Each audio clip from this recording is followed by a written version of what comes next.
सुप्रभात। साधना के 3 तत्व, यह हमारी आज की आध्यात्मिक चर्चा का विषय है। साधना के 3 तत्व। साधना के भीतर 3 तत्व अनुभव में आते हैं।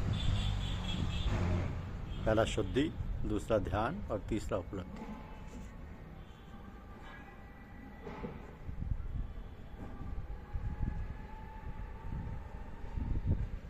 तो शुद्धि तत्व अपने आप में पूर्ण है। प्रत्येक प्रकार की शुद्धि चाहिए, क्योंकि ध्यान की सहायता से आत्मदर्शन सुलभ होता है और भगवत स्वरूप तथा उसकी कार्य प्रणाली और लीला रहस्य अनुभव करने की योग्यता प्राप्त होती है। इसके फलस्वरूप उपलब्धि का रास्ता खुल जाता है। तब यह अनुभव में आने लगता है कि भगवान बाहर एवं भीतर बैठे कैसे लीला कर रहे हैं और उस लीला का उद्देश्य क्या है। इसके बाद साधक अपने कर्म के द्वारा ध्यान से उपलब्ध भगवत लीला के अनुकूल अपने जीवन को नियंत्रित कर स्वधर्म पालन कर इस लीला में सहायक होता है। तो जीव भगवान की विभूति अथवा संतान संतति है। बाल बच्चों को सुखी ना करके माँ बाप को सुखी नहीं किया जा सकता। संतान की सेवा ही माँ बाप की सेवा है। इसलिए जीव के स्नान आहार आदि के द्वारा विश्वरूप भगवान को स्नान आहार आदि अर्पण करने की व्यवस्था है। हम शुद्ध और शांत होकर जीव के भीतर से ही शिव का दर्शन लाभ करते हैं। तब जीव प्रेम भगवत प्रेम में और जीव सेवा भगवत सेवा में बदल जाती है और साधक अपने आत्मा को सर्वभूतात्म रूप में अनुभव करता है। वो सबके भीतर आत्म दर्शन करने की और आत्मा को अर्थात भगवान को प्रकटित करने की चेष्टा करता है। तो अपनी उन्नति एवं शांति के लिए जितनी चेष्टा करता है, सबके सुख और शांति के लिए उतनी चेष्टा करे बिना नहीं रह सकता। साधक पर किसी को नहीं समझता। उसके अनुसार जीव सेवा आत्मसेवा का ही दूसरा नाम है। पराया किसी को नहीं समझता। सब भूतों में आत्मदर्शन, आत्म उपलब्धि, आत्मसेवा उसकी साधना का उद्देश्य है। ये सत्य प्रतिष्ठा द्वारा सर्वत्र आत्मदर्शन, प्राण प्रतिष्ठा और सर्वत्र भगवान लीला रस आस्वादन तथा आनंद प्रतिष्ठा द्वारा आनंद रस में विभोर और समित रहता है और अपने आप विभोर और समित होकर सबको ये आनंद रस आस्वाद करने की योग्यता प्रदान करने की चेष्टा करता है। तो सच्चे साधक की दृष्टि में संसार भगवान का आनंद धाम है और जीव वेश धारण किया हुआ शिव अर्थात भगवान की जीवंत मूर्ति है। अब मालूम पड़ता है कि जैसे भगवान हमारे ग्रहण योग्य होने के लिए आत्मीय स्वजनों के रूप में हमारे सामने उपस्थित हुए। तो माँ बाप, अन्नपूर्णा, विश्वनाथ, पति शिव, राम व कृष्ण, स्त्री पार्वती, सीता व राधा, लड़का बाल गोपाल, लड़की कन्या भगवती रूप में दिखाई देते हैं। सबके भीतर भगवान का ध्यान और दर्शन लाभ करने के लिए वह प्रार्थना करता है। सबकी सेवा उसकी पूजा में बदल जाती है। जीवन मधुमेह, कार्य साधना में और निद्रा समाधि हो जाती है।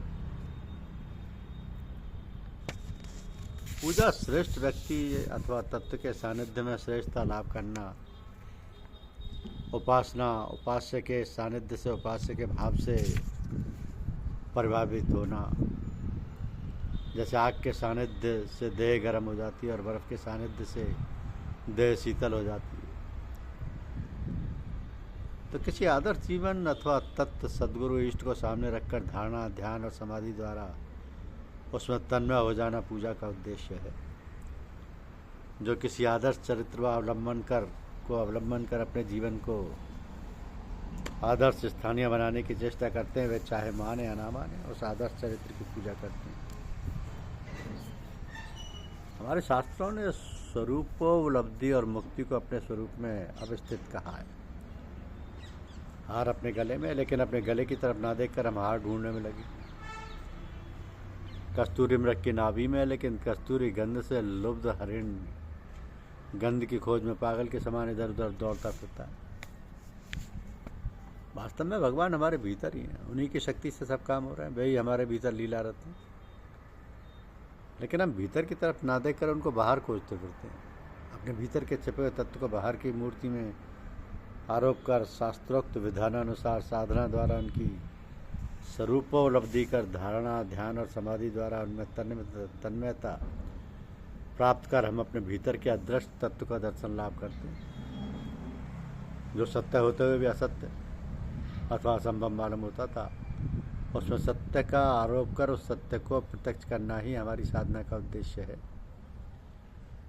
निश्चित ही पूजा है वास्तव में भूले हुए स्वरूप अथवा तत्व की पूर्ण रूपोपलब्धि, means regain of lost paradise. पुनः रूपोपलब्धि तो साधना के पहले जिनके अनुकूल होना तो दूर रहा, जिनके अस्तित्व तक में विश्वास नहीं करता था, सदगुरु ने अपना आदर्श जीवन सामने रखकर उनसे कुछ परिचय करा दिया।